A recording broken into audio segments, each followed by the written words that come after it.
Yes les amis, on l'a fait. Enfin, on l'a fait, enfin. Oui, on l'a fait ce soir, la Ligue des Champions. Le Real l'a fait.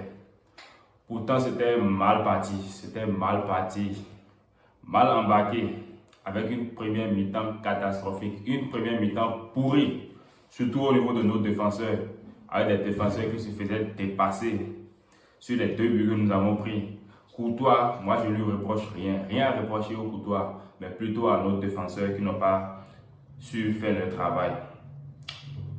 Les amis, salut à vous, bienvenue sur cette nouvelle vidéo. Nous allons parler du match du Real Madrid contre le Borussia Dortmund. Il y avait bus répétiteur de la finale de l'an passé que le Real avait remporté.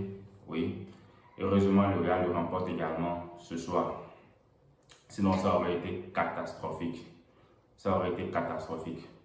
Bon, on avait une composition ce soir avec un retour au 4-3-3, avec surtout le retour de Rodrigo titulaire et Modric qui était titulaire à la place de 3 minutes de Camavinga, je dirais. De l'autre côté, on avait un 4-2-3-1 avec Serhou Guirassy en pointe. Serhou Guirassy qu'il fallait contrôler. Il nous a fait un peu de misère en première mi-temps. Surtout avec ce but à Courtois où il arrive à trouver la faille, où nos défenseurs sont laxistes, je dirais là. Bref, c'est une première mi-temps à oublier, une première mi-temps pourrie qu'il faut oublier. On avait commencé le match, déjà à la 30e minute, je pense, on encaisse le premier but. Avec un seul tir cadré, durant toute la première mi-temps, un seul tir cadré. C'est vrai, on touche 2 fois le poteau, oui, on touche 2 fois le poteau, on a été malchanceux là, mais on a cadré qu'une seule fois. Ça montre combien de fois la première mi-temps était pourrie, c'était pourri. Mais en seconde mi-temps, le Real a su rectifier les choses, oui. Le Real a pris le taureau par les cornes en seconde mi-temps, oui, avec un jeu quand même collectif où tout le monde était constaté, tout le monde était concerné, j'allais dire, avec Rudiger, avec quand même des défenseurs, tout le monde était concerné. Ce qui fait que sur un centre de Kylian Mbappé à la 60e minute, Rudiger saute et met cette tête-là qui réveille Santiago Bernabéu, qui était endormi, qui réveille Santiago Bernabéu à la 60e minute. Donc de la 45e ou bien de la 46e à la 60e minute, le Real a cherché. Et c'est à la 60e minute que la faille va venir, le Real va égaliser. Et à partir de là, oui, ce but-là vient totalement libérer le Real. Oui, ce but-là libère le Real et tu sens Dortmund qui panique, Dortmund qui commence par paniquer. Dortmund qui sait que oui, quand tu joues au Santiago Bernabéu et que tu encaisses comme ça, oui, tout peut changer, ça peut venir. Et 2 minutes après, c'est maintenant au tour de Vini. Vini le ballon d'or, oui, c'est au tour de Vini de remettre le Real à hauteur de Dortmund à 2 contre 2. 2 contre 2. Je pense sur une passe de Mbappé, je ne me rappelle plus trop si c'est Mbappé, mais je sais que Mbappé a quand même contribué à ce but-là. Donc, le Real revient à 2 contre 2. Et là, tu sens que le Real va l'emporter. Oui, le Real va l'emporter. Comme il y a de cela 2 ans, je pense, ou bien 1 an, 2023, où on encaisse 2 buts. C'était contre Liverpool, oui, on encaisse 2 buts, 2-0, mais à la fin, le Real finit par gagner 5-2. Et c'est ce qui s'est passé. C'est ce qui s'est passé encore ce soir. Nous avons vu à la 83e minute le but de Vasquez. Le capitaine, oui, le capitaine qui marque, qui fait ça, c'est dans le sang. C'est dans le sang des merengues. Ne jamais abandonner. Ne jamais se résigner à la 83e minute. Sur une balle qui devait sortir, mais Rodrigo qui va chercher la balle, et qui va faire un centre. Une balle déviée par un défenseur de Dortmund. Vasquez qui sur l'action reprend la balle et fusille Kobel. Kobel ne peut rien. Et là, c'est l'extase total. 3-2. 3-2. Le Real renverse en mode remontada. Là, le Real renverse à 3-2. Et là, le 4e but de Vini va venir. Oui. Il part de la moitié du terrain. Comme contre City. Contre City, quand il avait pris la balle à la moitié du terrain, après avoir dribblé Fernandinho, je pense. Il part de la moitié du terrain où il va marquer. Ce soir encore, il le fait. Il part à près de 80 mètres. Il court. Et il reste l'issue après avoir couru tout ce mètre-là pour placer bien sa balle et marque 3. Cela fait 4-2. 4-2. En quelques minutes seulement, cela fait 4-2. Et comme cela ne suffisait pas, il ira mettre son triplé pour finir 5-2, pour finir le match. Pour montrer que oui, il a maîtrisé.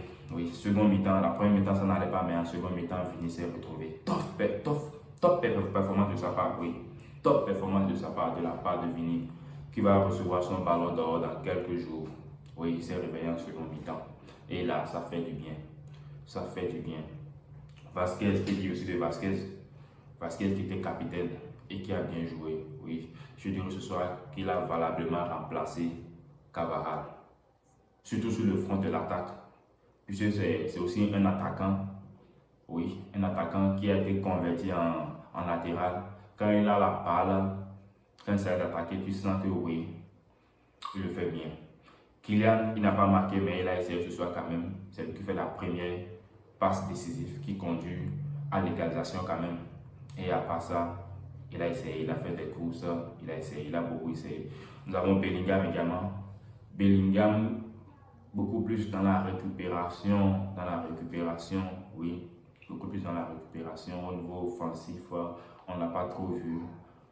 À part la balle où il a tapé, ça a tapé le poteau en première mi-temps.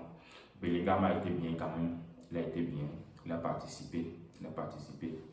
Rudiger également, ne pas oublier. Oui, Rudiger ne pas oublier. Rudiger qui a sonné la révolte à travers cette tête-là. Courtois également qui a fait quand même de belles arrêts. Comme je l'ai dit, je ne reproche rien à Courtois. Moi. Sur ces deux buts encaissés, c'est l'erreur des défenseurs.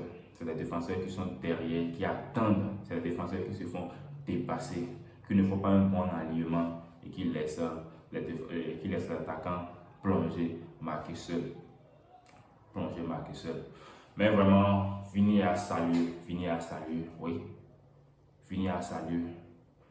Vini en mode ballon d'or, oui. Il mérite clairement son ballon d'or, oui.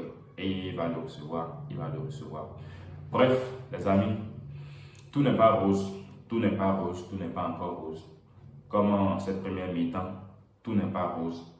Mais nous avons vu un Real revanchard, oui, un Real qui a su se réveiller pour quand même changer le cours des choses. Si jamais on perdait, surtout après avoir perdu contre Lille, vraiment, ça aurait été une crise. On espère qu'on va se servir de ce match pour définitivement relancer les choses, pour définitivement revoir le Real Madrid de cette année, oui, de l'an passé, je dirais, Là maintenant, on revient au classement en 9e position. Nous ne sommes pas encore dans le top 8 qui est synonyme de qualification directe, mais on était 16e, là on revient 9e, oui, à 3 journées, au 4e journée, 5e journée, 6e journée, je pense qu'on pourra intégrer ce top 8 là. Là maintenant, le prochain match est le Classico et je pense que c'est la meilleure manière de préparer un Classico, oui. Ce match était la meilleure des choses qui pouvaient arriver au Real pour préparer ce Classico. On espère que oui, on pourra aussi remporter ce Classico. Et aller comme ça de l'avant. Que le Real puisse se réveiller totalement.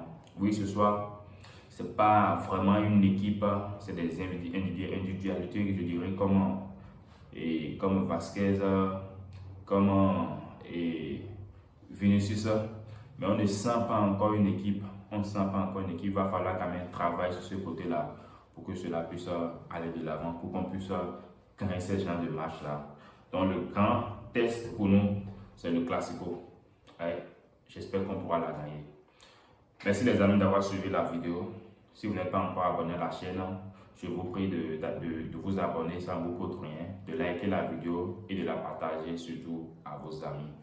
Merci de l'avoir suivi. Ciao, ciao. Prenez soin de vous, prenez soin de vos entourages.